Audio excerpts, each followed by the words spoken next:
Battlefield 6 officially launched its Season 1 on 28th of October, and along with it, they also released their free-to-play Battle Royale mode. This time it is called RedSec or Redacted Sector. Personally, I would have preferred it to be called Firestorm rather than RedSec, but let's not dwell over a name when there are other important things to talk about, like the in-game challenges and the newly released Casual Breakthrough game mode. Before we continue, I just wanted to quickly say thank you so much for being here. Your support genuinely means the world to me. If you find this video insightful or meaningful in any way, please consider giving it a thumbs up and subscribe to the channel. It would help me a lot to grow on YouTube and continue making videos like this. So, on 28th October, Battlefield 6 released its first content drop for Season 1, Rogue Ops. There will be two additional content drops for Season 1, California Resistance and Winter Offensive, releasing on November 18th and December 9th respectively. We'll cover the upcoming content drops upon their release, so for the time being, let's focus on Rogue Ops.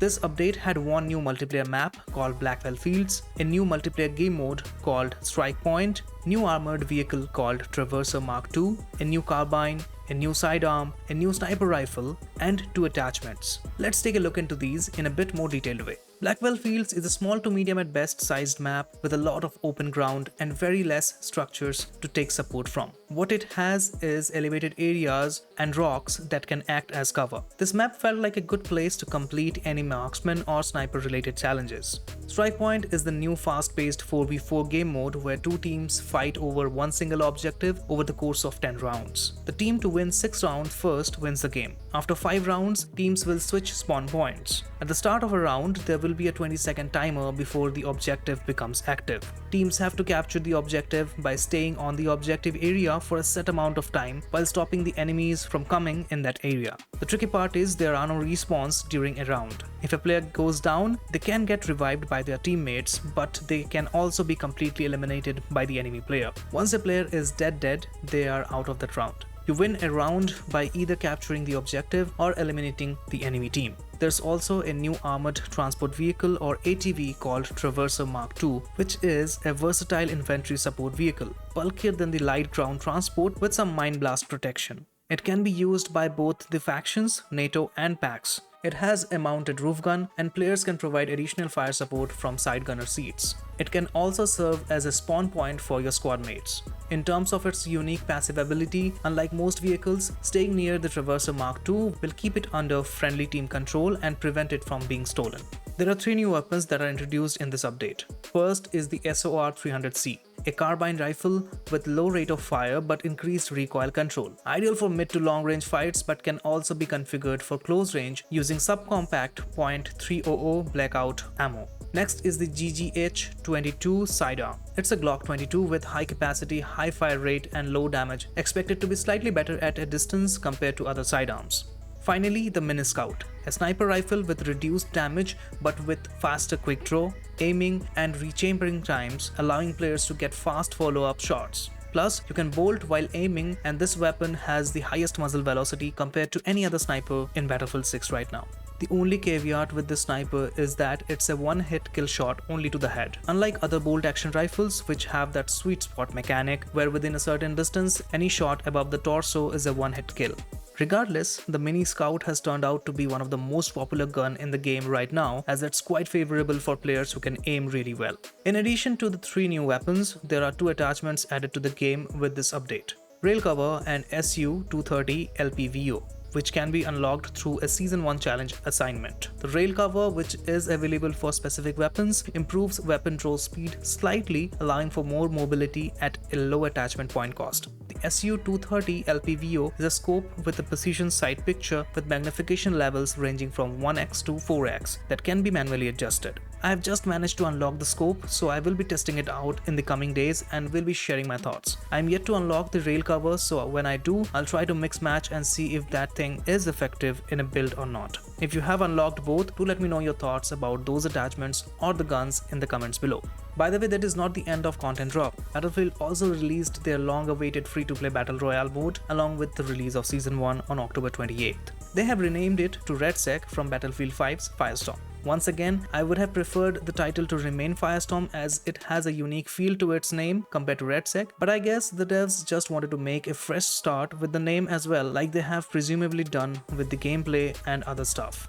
We also have a brand new Battle Royale map called Fort Linden, which is said to be Battlefield's biggest ever map, and likely so because it's for Battle Royale. Come on, a Battle Royale map is obviously going to be bigger than a multiplayer map, even if we take Breakthrough into consideration. I honestly don't think it is something to highlight, but hey, I'm really happy for what the devs are doing to Battlefield 6 so far. In addition to duos and quads in BR, they have also added a game mode called Gauntlet, which is great for free-to-play players who will only be able to access the BR side of things. Personally, I haven't even bothered about trying any of the BR modes yet, as I have grown distasteful of BRs over the years, and I happily bought the game wanting only to engage with its multiplayer offerings that I have been having an amazing time playing.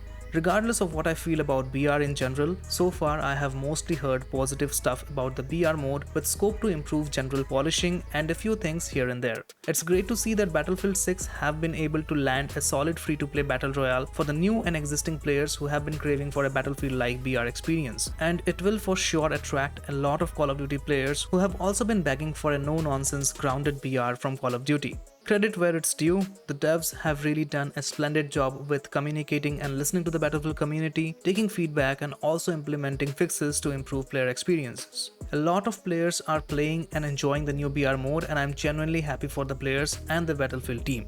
What I am not happy and probably going to vent about are the following.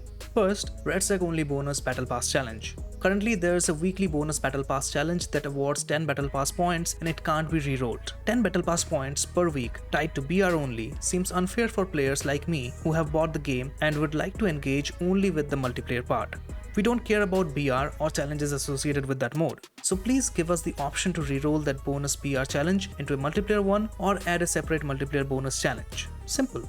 Second, there's a slight visibility issue in Blackwell Fields map that I observed while playing a few matches of Rush as attackers. The map layout is set in such a way that when you play as attacker, the sunlight directly hits your face looking over the defenders. This made spotting defending enemy players quite difficult, especially in the third and fourth phase. Yes, it looks cinematic, but that should not be an obstruction to player visibility. Third, no mark all as seen button in the UI. This may not be an issue for many, but for a person with OCD like me, this is becoming a major issue. Starting from the main menu to challenges to loadouts, where I am having to go to each and every game mode, individual challenges and weapons and attachments respectively to remove those orange dots from appearing on screen, it is getting really frustrating. I can't really express how much annoying it is to open every single weapon and then go to scope attachments and then hover over the same scope just to get rid of that orange dot. Adding a mark all as seen button is a no-brainer in games where you get a lot of items in-game. If any of the devs are watching this, please, I am begging you to add this to the game. Fourth, surprisingly, Battlefield 6 added a new multiplayer game mode called Casual Breakthrough on 1st November. This mode is designed for players who want to play Battlefield but without the intensity of a full PvP lobby. This game mode will have smaller player teams, 16 real players, 8 per team, with 32 bot teammates or enemies, 16 per team. Players will earn Carrier XP, Weapon XP, Battle Pass XP, and complete challenges. In terms of XP numbers, player will gain full XP from real player kills, reduced XP from bot kills. The initial map available in this mode are Siege of Cairo and Empire State. What this mode won't offer are dog tags and accolades, carrier stat updates. As expected, this update has received a pretty much negative response so far from the online Battlefield community. A few liked it, but the majority of the responses and feedbacks are against it. I understand why this might have been introduced as a game mode rather than a Portal experience, as prior to Season 1 launch, the devs took significant measures to get rid of all the bot farming lobbies that people had been running in Portal. While doing so, they also significantly reduced any XP gains in Portal server lobbies. I also understand that EA wants to ride the success Battlefield 6 had so far. Battlefield 6 has been the talk of the town ever since its open beta, and this seems like EA wants to give something attractive to the very casual player base to get into this game to maximize profitability.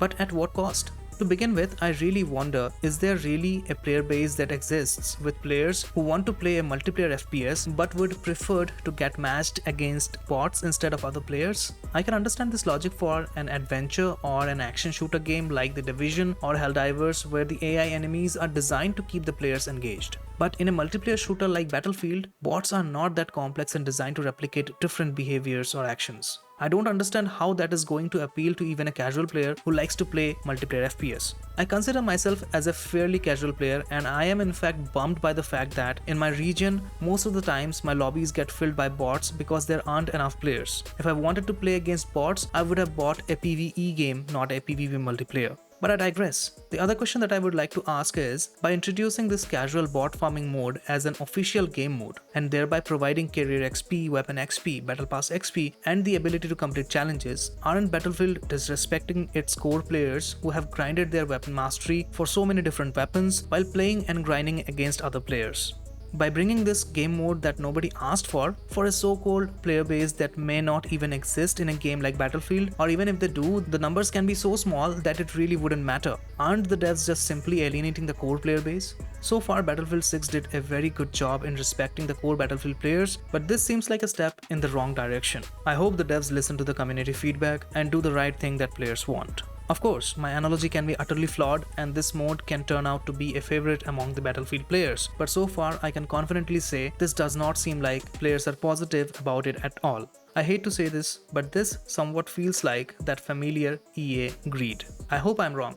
Well, that's all for today. As always, all the relevant patch notes and updates will be linked in the description of this video for you to go through in case if you want to read them yourself. I hope you have found this video insightful. I would love to know your thoughts about all the new content and changes made in Season 1 so far. So please don't forget to share them in the comments. Also, in case if you missed to like the video, then please help me out by hitting that like button and consider subscribing if you haven't already. This has been my absolute pleasure to talk about games and stuff that I really like and care about with you all, and I hope it continues for a long time.